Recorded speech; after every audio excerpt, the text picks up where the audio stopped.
Hi everybody, my name is Jason, and I'm with Yahoo and the Torah YouTube channel and Rumble channel, and I hope this is going live. I don't know if this is actually going live or not, but we are definitely testing this, and we are testing out the system of streaming on this. And what do we want to go over is we want to go over a book in Matthew, a chapter in Matthew, and the chapter in Matthew is an amazing chapter. And as we see if this is actually recording and actually going out, we will get to reading on this.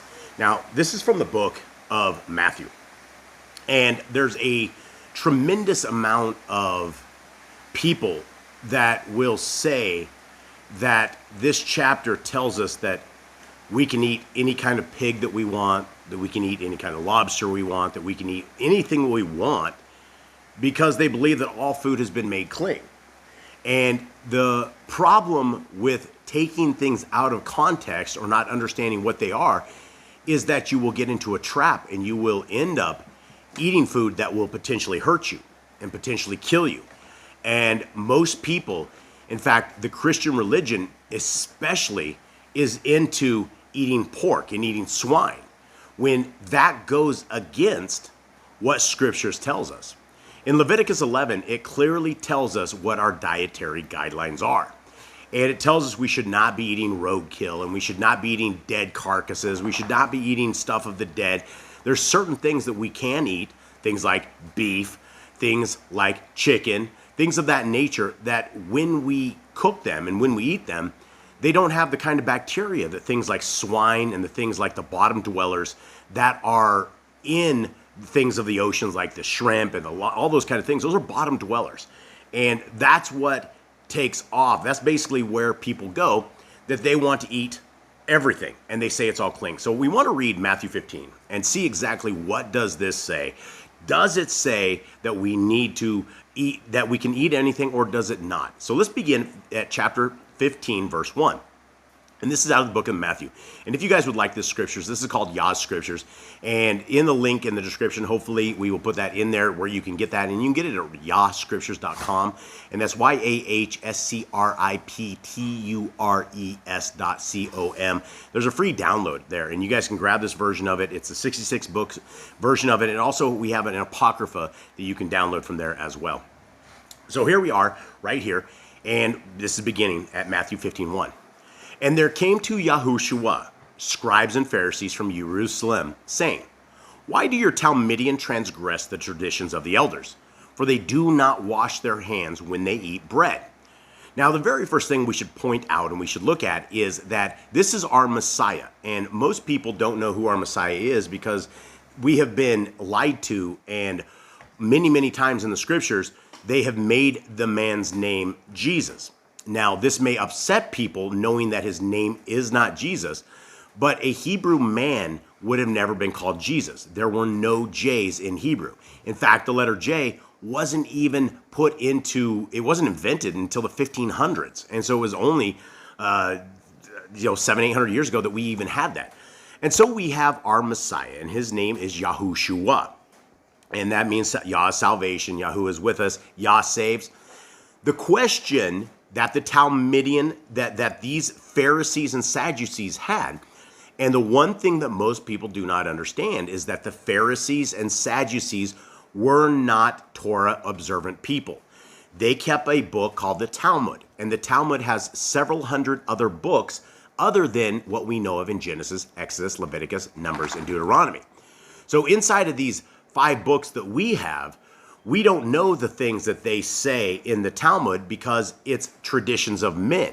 They are things that we shouldn't know and we shouldn't be keeping, because one of them was their question, they do not wash their hands when they eat bread.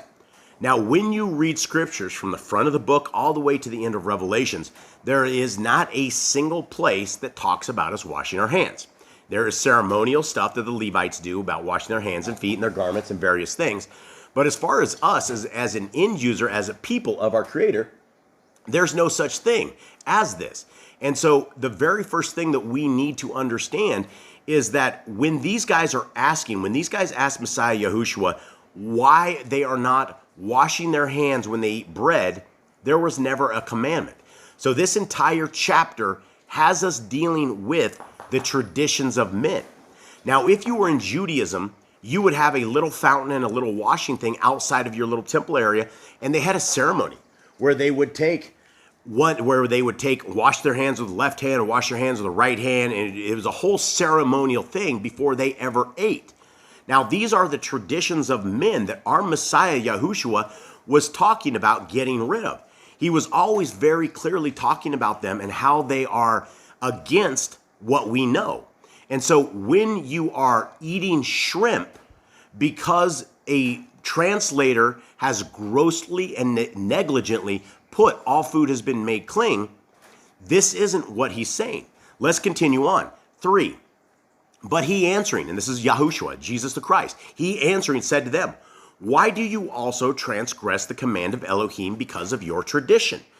So very quickly he goes into this, and he's talking clearly that we're talking about traditions of men, and we're talking about people that will violate what our Creator has said, and they're basing this on their traditions. This is what we need to understand, is that all food made clean, that is a translation error. It has nothing to do with what we're even reading. Verse 4, for Elohim has commanded, saying, respect your mother and your father and your mother. And he who curses father or mother, let him be put to death. This is what Messiah says that is the command. Now, what he's saying in verse 5 is that how they're violating this command. Because you say, whoever says to his father or mother, whatever profit you might have received from me has been dedicated, is certainly released from respecting his father or mother. So you have nullified the command of Elohim by your tradition. So this entire chapter is about traditions of men. Are we obeying our Creator, or are we obeying the traditions of men? And so Messiah continues on. He goes, hypocrites, Yesi Yahu, rightly nabai about you, saying, this people draw near to me with their mouth and respect me with their lips, but their heart is far from me. But in vain do they worship me, teaching as teachings the commands of men. Guys, washing your hands before you eat is a command of men. But again, none of this has to do with what they're eating being made clean. 10. And calling the crowd near, he said to them, hear and understand. Not that which goes into the mouth defiles the man, but that which comes out of the mouth, this defiles the man.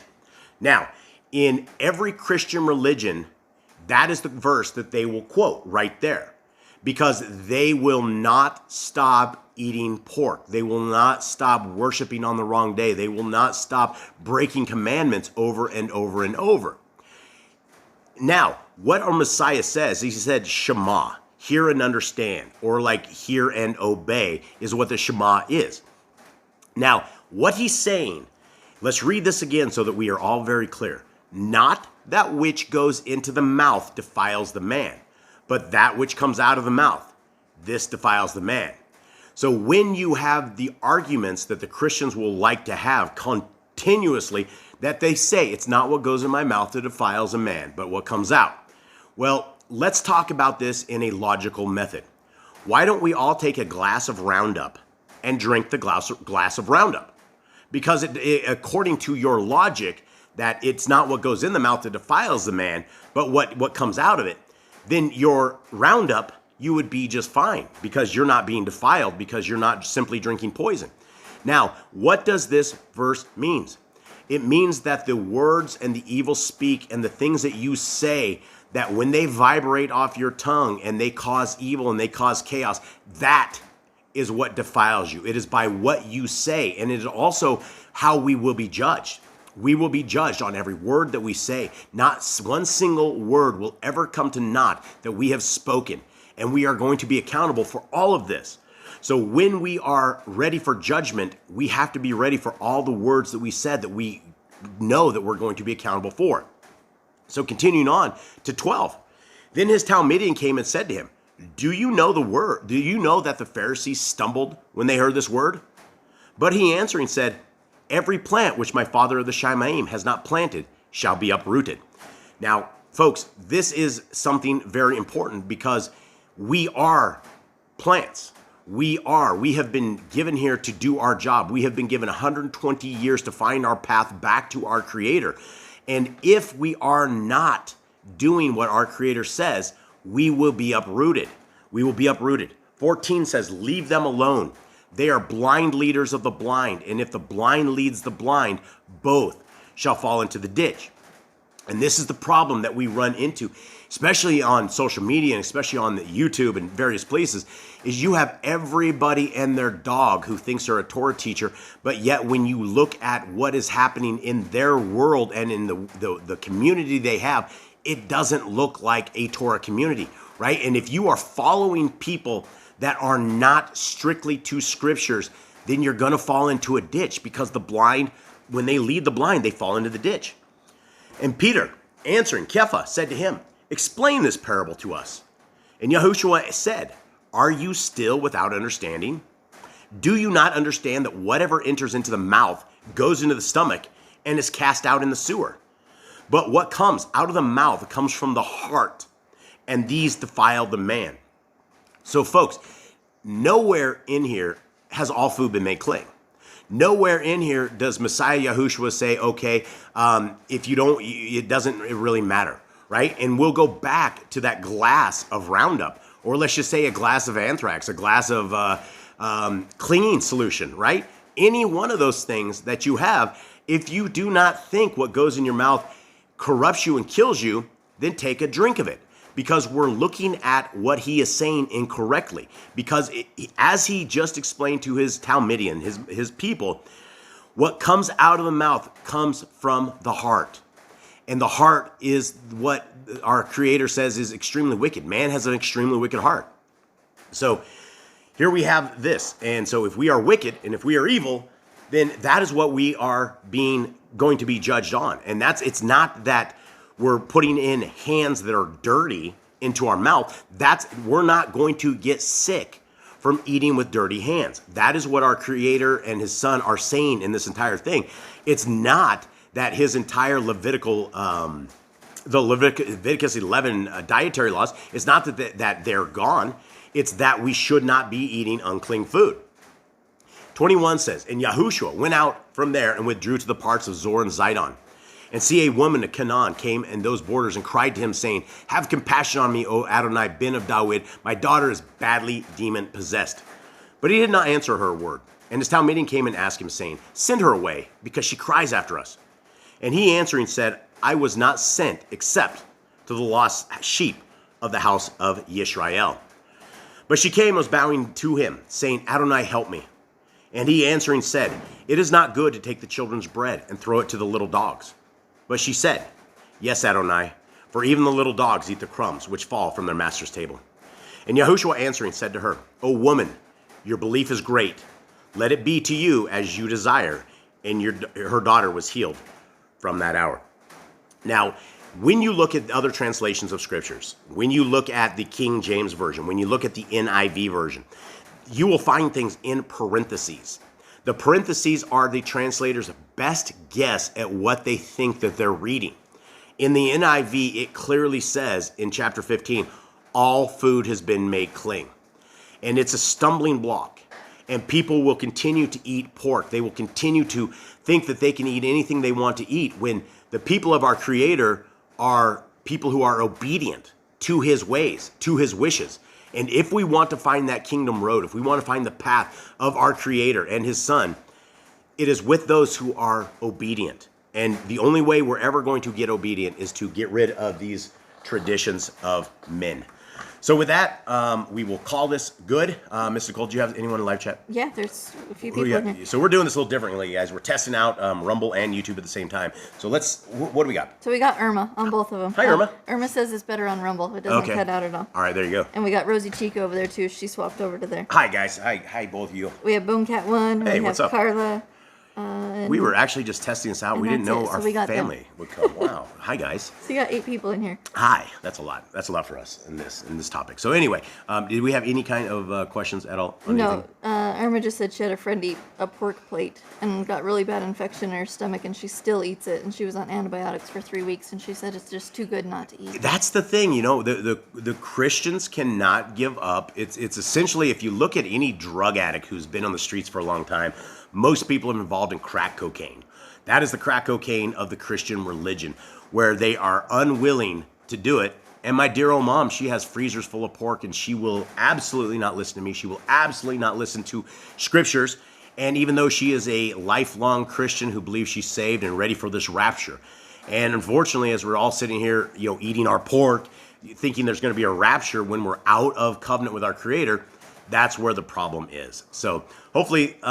Rosie says it's better on Rumble, too. Yeah, okay, good. Well, it sounds like it's better on Rumble on this. We're multicasting on both platforms, so we thank you guys for listening in. We love you guys very, very much, and we hope that you have a wonderful day, and we are out. Much love. Shalom. Shalom. And we'll see if we can stop this thing.